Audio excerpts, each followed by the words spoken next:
proclamation of the word of God in the first book of Moses, called Genesis chapter 15. After these things, the word of the Lord came to Abraham in visions, saying, "Do not be afraid, Abraham. I am your shield, your exceedingly great reward." But Abraham said, "Lord God, what will you give me, seeing and the heir of my house is Eliezer of Damascus?" Then Abraham said, "Look, you have given me no offspring. Indeed, one born in my house is my heir." And behold, the word of the Lord came to him, saying, "This one shall not be your heir, but one who will come from your own body shall be your heir." Then he brought him outside and said, "Look now toward heaven and count the stars, if you are able to number them." And he said to him, "So shall your descendants be." And he believed in the Lord, and he accounted unto him for his righteousness. Then he said to him, "I am the Lord who brought you out of Ur of the Chaldeans to give you this land to inherit it." And he said, "Lord God, how shall I know that I will inherit it?" Then he said to him, "Bring me a 3 years old heifer, a 3 years old female goat, a 3 years old ram, turtle dove, and young pigeon." Then he brought all this to him, and cut them in two down in the middle, and pierced each piece in opposites in other, but he did not cut the birds in two. And when the vultures came down on the carcasses, Abraham drove out their way. Now when the sun was going down, a deep sleep fell upon Abraham, and behold, horror and great darkness shall fell upon him. And it came to pass, when the sun went down, it was dark, that behold, he appeared, and smoking over the burning torch that passes between two pieces. On the same day, the Lord made a covenant with Abraham, saying, "To your descendants I have given this land, from the river of Egypt to the great river, the river of Euphrates." The word of the Lord. Thanks be to God. Please stand for our responsorial psalm in Psalm 105. Our response is, "The Lord remembers his covenant forever." Altogether, "The Lord remember his covenant forever." O give thanks to the Lord, call upon his name, make known his deeds among the peoples. Sing to him, sing psalm to him, talk of his wondrous works. Response: glory in his holy name. Let the hearts of those rejoice who seek the Lord. Seek the Lord in his strength. Seek his face forevermore. Response: The Lord remembers his covenant forever. Who sent Abraham his servant, you children of Jacob, his chosen ones. He is the Lord our God. His judgments are in all the earth. Response: The Lord remembers his covenant forever. He has remembered his covenant forever, the word which he has commanded for 1,000 generations, a covenant which he made with Abraham and his oath to Isaac. Response: Glory be to the Father, and to the Son, and to the Holy Spirit. As it was in the beginning, is now, and ever shall be, world without end. Amen.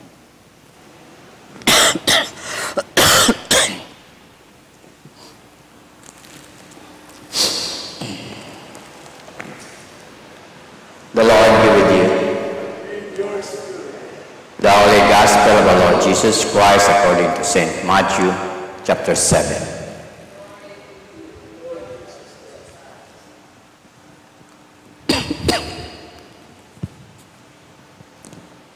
We are reading in Matthew's Gospel, chapter 7, beginning from verse 15 to verse 20.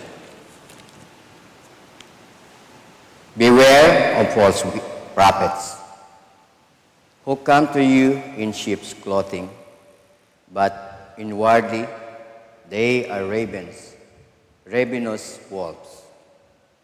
You will know them by their fruits. Do men gather grapes from thorn bushes, or figs from thistles? Even so, every good tree bears good fruit, but a bad tree bears bad fruit. A good tree cannot bear bad fruit, nor can a bad tree bear good fruit. Every tree does not bear good fruit in it. Every tree that does not bear good fruit is cut down and thrown into the fire. Therefore, by their fruits they will know them. The Gospel of the Lord. Please be seated. Sa aton nga nabatyan nga Gospel, warning, beware, ag sa nagakagatabungan aron sa kalibutan, war, and abo nga mga propesiya ron nagaguwa nga malapit na dumating the end of the world. Abo nga mga tawo nga naghambay nga dayagot aron katapusan ng kalibutan. Yes, ako nga naginhambay sa pulpit nga lolo ni lolo naghambay karong katapusan magapit lang magbalik si Jesus. Then si lolo 104 years old yon, naghambay man kako ni magapit lang. And yes, makaron mas magapit na dahil pila na kundag. O nga ako ginhambagan. But beware. Beware of the false prophet. Abo makaroon naghagambay bangod sa mga sitwasyon nga si Jesus ay coming soon. And doon natin makaroon nga pamaga atong tawan at atensyon. Yes, we prepare sa mga ginpromise at Diyos nga si Jesus magabalik for the second. But sa mga tao nga naghambay, may naghambay nga madali lang, hinagaw. Abong mga nagprophecy nga maabot yung saray adlaw pero wala. And no one knows kung hinino si Jesus maabot. Di ka na ginapakita nga be aware kita nga sa mga tao nga naghambay, mga manami maghambal. Iyang ani sila anang beware man ang false prophet nga naga-suksok it. Daya nga sheep clothes. Pero man, it is dangerous. Bagon, ravenous wolf. Di ka nga makita natin no? Hindi natin paghusgahan sa anong appearance yaman sa pangguwa, kundi anang inner or what he did. Ano anang ginaobra. Anang ginhambay baga. Raya man anang ginaobra. Raya gani, you will know them by their fruit. Yeah. This is awareness katon nga sa time naton makaron, we know nga the enemies is always surround us, gabantay katon, tempting us nga ranang perming purpose is mapagayo kita sa relasyon ni atong Ginoo. Talikdan naton atong Dios nga ginasimba. Ranang ani nga purpose is to kill, to destroy, and to steal. Doon dong kaaway. But reminder to us today that always be watchful and guard that hindi gamang sa manami nga hambal manami nga mga pakita or what ruaton nga mataot kita conclusion kung makita naton ranang ginahimo. Kung baga nagakasinanto ranang ginahambal or ranang ginahambal agro anang nga ginahimo. Raya rong atong tagaman sa Bisaya nga kinahanglan naton maging discerning kita sa mga tawo nga nagahambay katon o nagapamatuod katon, whether doyon bagahay una sa anang kabuhi ro anang ginhambal or iyagamang sa matamis nga dila na nga gina panami ro mga hambal pero wa na ginakabuhi. Sa bilog nga ginaka. The tree known by its fruit. The man knows by his deed. Kaya makita natin niya. Ano ratong ginahambal, di man natong ikabuhi. And the enemies always gabantay at oportunidad para ma-deceive kita or